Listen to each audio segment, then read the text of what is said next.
Just in the kitchen. Welcome to Daily B with MATY.B and Kaz. Hi. Episode 18, we've got Ryan Schroter again joining us to talk a little bit deeper on addictions, on overcoming addictions, and also just how to dominate your days. And so I was going to give a little bit of a tip, which I have recently committed to as well, which is sort of what brought this up. And we've only got about half an hour, 25 minutes, so we might even do a second part of this because I know that addictions can go pretty deep. Hey Brookie, hey Asha, hey guys. Yeah, if you're watching the replay, let us know. But yeah, I know that addictions can, it's a pretty big topic. So yeah, hey Jeff, what's going on guys? Give some love, let us know what's going on. Hey Dommy, let us know where you're at, what you're up to. I found my beanie, everybody, too. It was hiding behind my bed. Alright, there we go. Oh, that's you. Oh, it's us at a tag. It fucking knows your face. That is pretty weird, Ad. Pretty crazy. No. Dommy. Hey, bro. What's going on, man? Where are you living these days, Dom? Adding. Here he comes. Need some sponsors. If you guys have businesses you'd like me to sponsor and put in this bit at the start while we're getting people on, because it's a little bit awkward. I usually just dance or sing or talk shit. Then I'm open to that. Yeah, I'm good, Dommy. Yeah, good. Thanks, bro. How about yourself? Fucking long time no see, man. Very long time no see. Adding. Yeah, it says adding. Here he is. Okay, I'm out. Man, the myth, the legend. How are you, bro? Fucking amazing. Do you want me to move out of here? Probably. I'm going to do with that. Yeah, get the fuck out of here. Oh, can I use your other room? Yeah. All right, bro. This is a pretty deep topic, obviously. And I don't know if you heard me, but I was saying that we might even need to do a part 2 of this because it goes pretty deep, and both your story and my story are pretty full on. They're pretty similarly aligned, but heavy.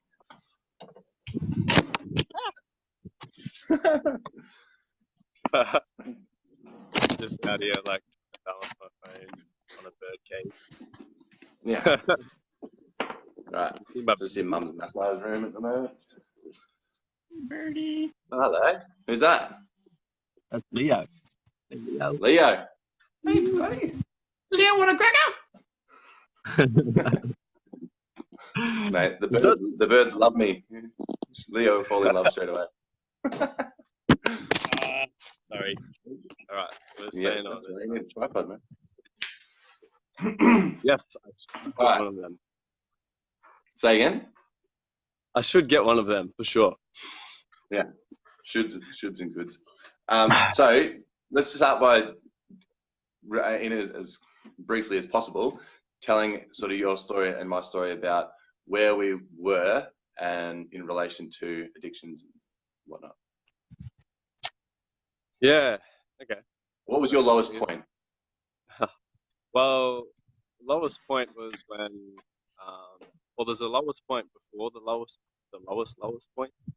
All right. And that was when I was living in Cairns, which I thought was like a kind of a high point, but was also a low point. So I had like lots of money, lots of things. I was spending a lot of time away from family, making shit tons of money, and then just coming home and just like blowing it all on drugs and alcohol and shit. I was dealing drugs and a few other things, just like really suppressing all my emotions with alcohol and drugs, because that's all I knew how to do it at that time. And then I moved down to fun though. It wasn't intentionally suppressing. It wasn't intentionally suppressing though. It was just having fun at the time, wasn't it? Yeah, totally. Yeah. And then just like kind of had like a bit of a wake up call. Like, yeah, no, I don't want to do this anymore. And I went down to Brisbane to kind of get away from it, start a new job, start fresh, new people, all the things. And then went down, got caught with drugs, was facing like jail time with that, and then kind of went on a downward spiral. Went back to, still doing drugs, drinking every weekend, just kind of get rid of all, kind of deal with all the stuff that I was going through. And yeah, and then yeah, just kind of lost my license, lost my job, was homeless, fucking all the things, and I was just in this really depressed and emotional, and there was a lot of pride that come up as well. Like I couldn't reach out to my family because it's like, oh, you can't tell them about that, like they judge you or all this stuff. That just kind of really come back to myself and being a bit and all that, whatever else comes up with all that. And then yeah, I just really had to make a change, and I found a health and wellness company which I fully committed to, and then just like committed to going sober.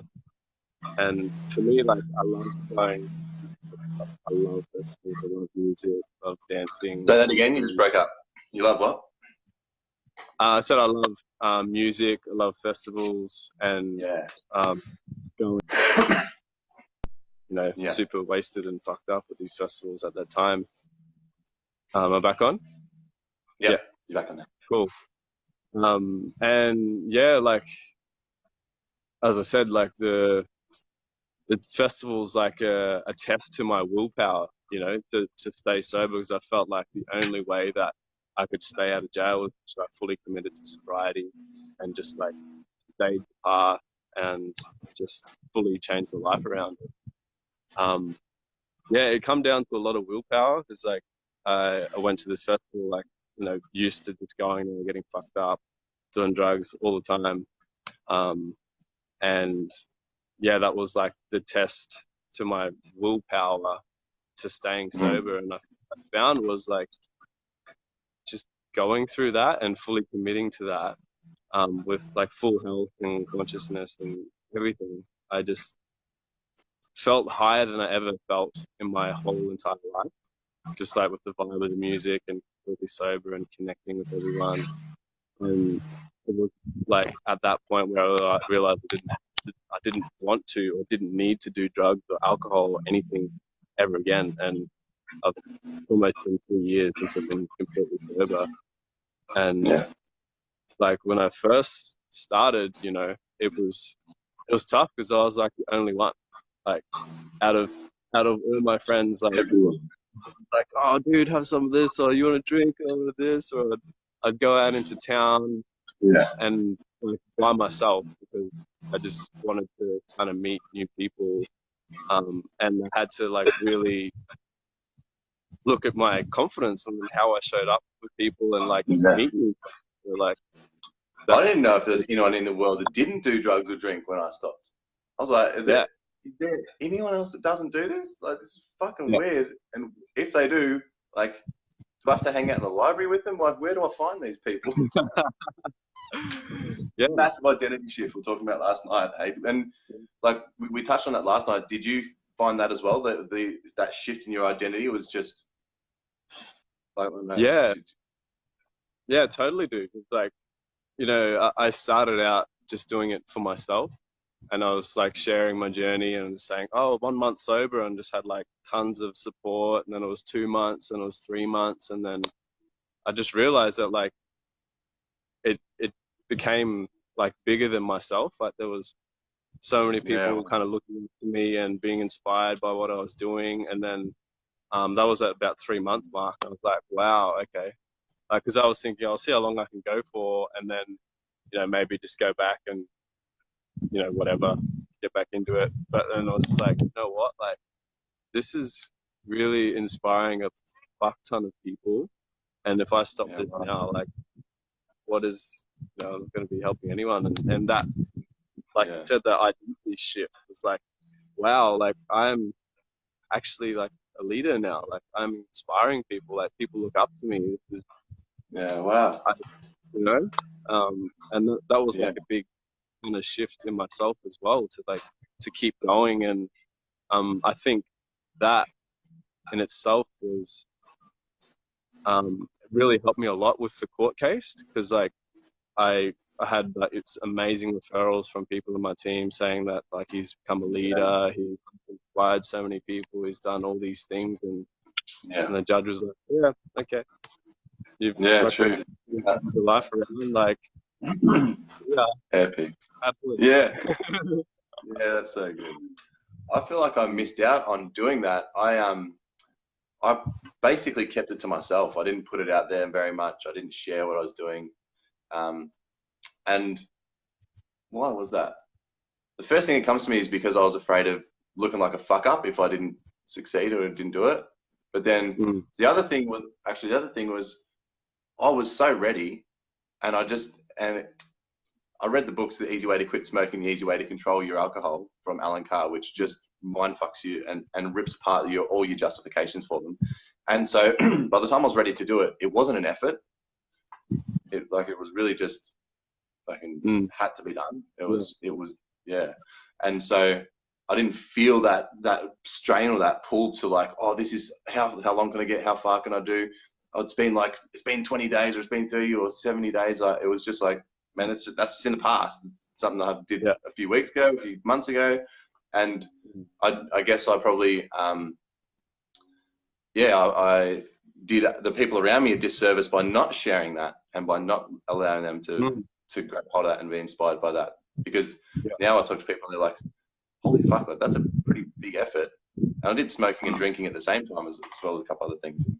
Yeah, it is epic seeing other people's reactions and being able to draw from like people like you, draw from your strength, and you see it all the time. That people just need examples of the other way around, because like you said, we're just surrounded by everyone doing the same thing, and so there's very few examples of people living the life that we really want to be living, or that out of the box behavior that we want to be portraying.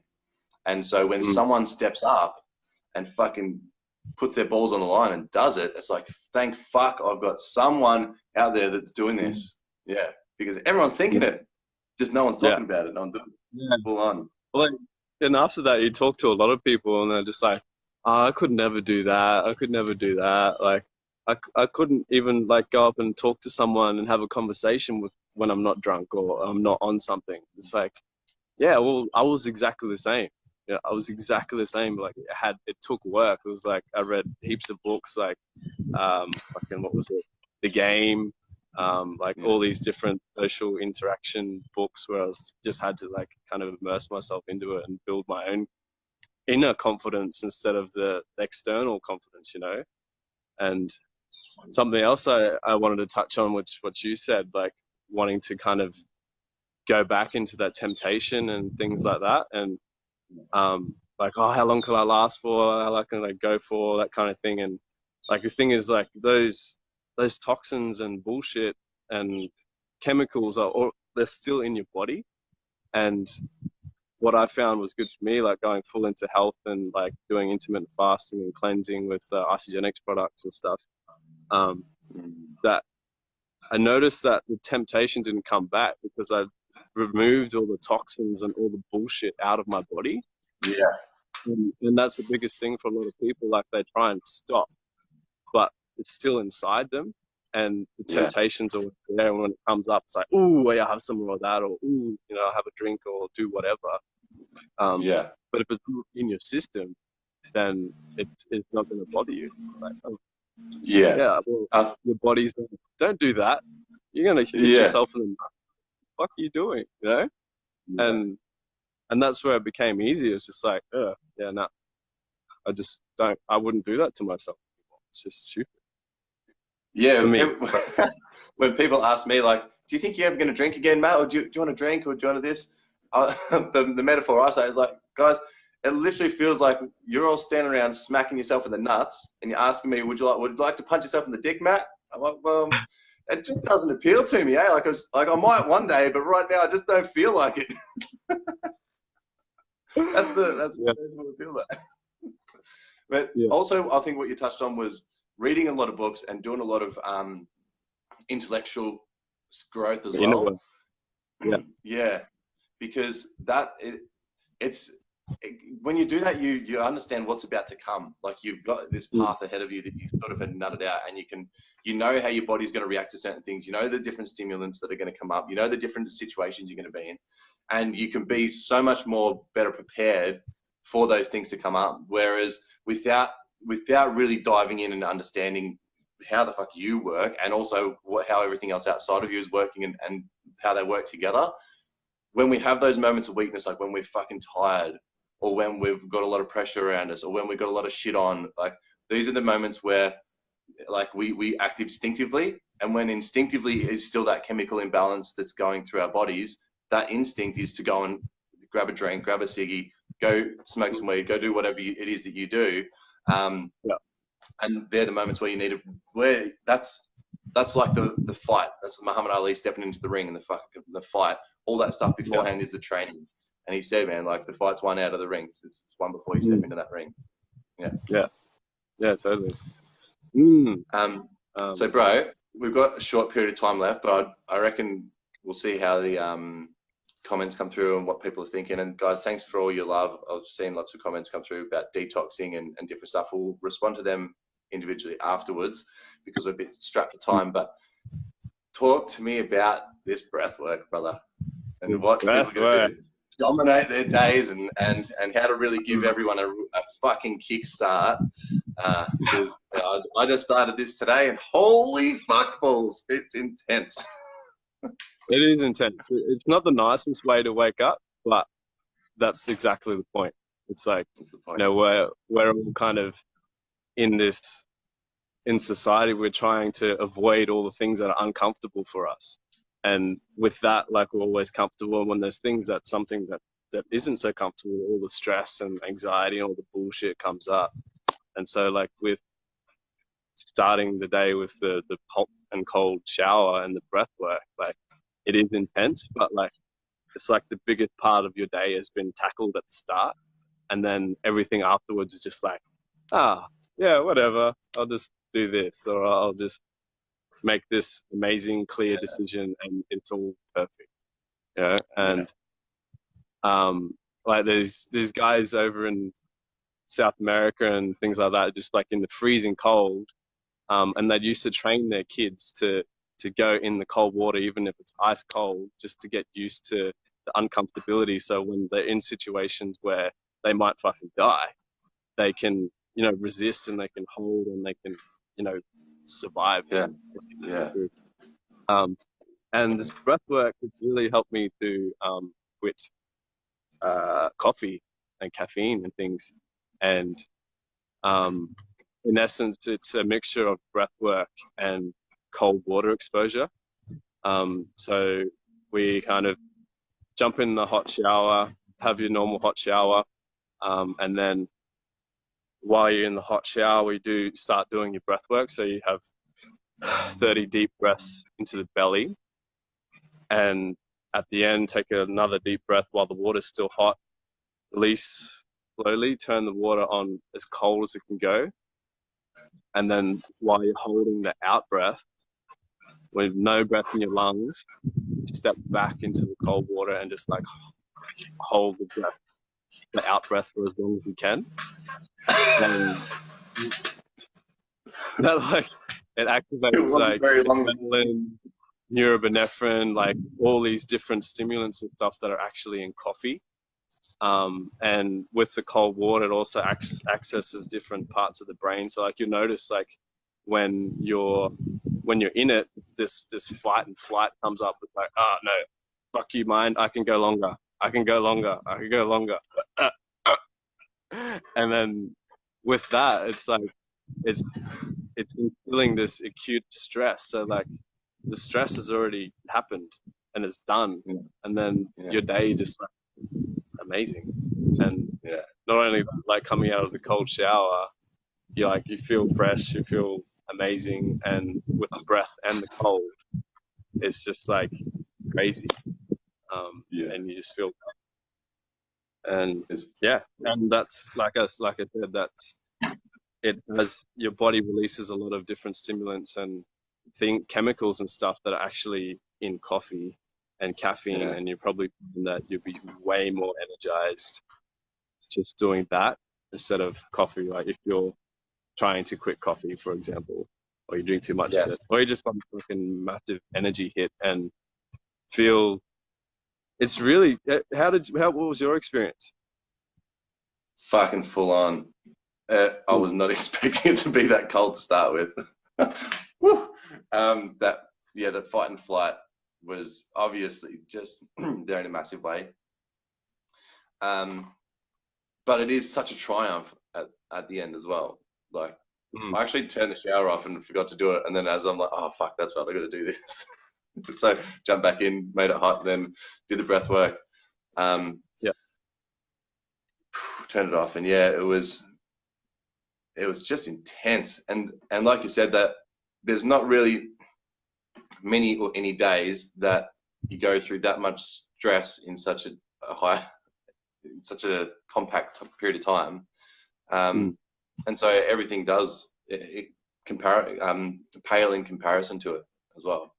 So afterwards, like, I was fucking pumped and charged. Whoo, yeah, and it's clear, just like super clear.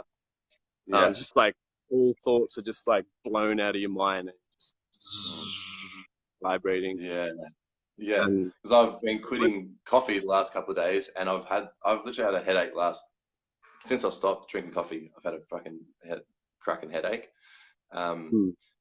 which it's lessening already. Like, since that, it's gotten less. It's probably halved or gone down to a quarter of what it was. Yeah, and I've got way more energy already this morning than the other mornings when I've been drinking a coffee too. Yeah. So. And yeah, it's not only the energy thing as well. It's like practicing willpower.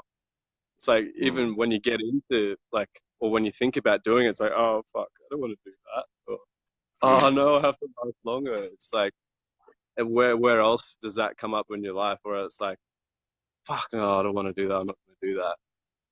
But like, if you already smashed it in the morning, like straight up, like anything that comes up, it's like, all right, fucking got this. Like, let's do it.